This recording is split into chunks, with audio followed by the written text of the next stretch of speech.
ఇరాన్లో వేగంగా మారుతున్న పరిస్థితుల దృష్ట్యా భారత రాయబార కార్యాలయం కీలక నిర్ణయం తీసుకుంది. భారతీయులకు అత్యవసర ట్రావెల్ అడ్వైజరీ జారీ చేసింది. ఇరాన్లో ఉన్న భారతీయ పౌరులు తక్షణమే ఆ దేశాన్ని విడిచి వెళ్లాలని భారత్ ఎంబసీ సూచన. ప్రస్తుతం ఇరాన్ కు వెళ్లాలనుకుంటున్న భారతీయులు తమ ప్రయాణాలను వాయిదా వేసుకోవాలని కేంద్ర ప్రభుత్వం ఆదేశం. ఇరాన్ లో స్థిరపడిన భారతీయులు స్థానిక అధికారుల సూచనలను పాటిస్తూ ఎప్పటికప్పుడు అప్రమత్తంగా ఉండాలని హెచ్చరిక. తదుపరి ఉత్తర్వులు వచ్చే వరకు ఇరాన్ లోపల అనవసర ప్రయాణాలు చేయవద్దని భారత రాయబార కార్యాలయం విజ్ఞప్తి.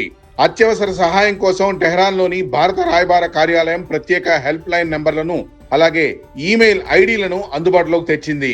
ఇరాన్లోని భారతీయ విద్యార్థులు, కార్మికులు వెంటనే తమ వివరాలను ఎంబసీ వెబ్సైట్ లో నమోదు చేసుకోవాలని ఆదేశం.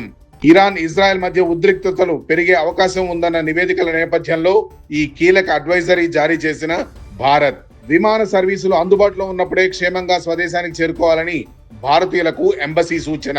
భారతీయుల భద్రతకు అత్యున్నత ప్రాధాన్యత ఇస్తున్నామని, పరిస్థితులను నిరంతరం పర్యవేక్షిస్తున్నామని ప్రకటించిన విదేశీ వ్యవహారాల శాఖ.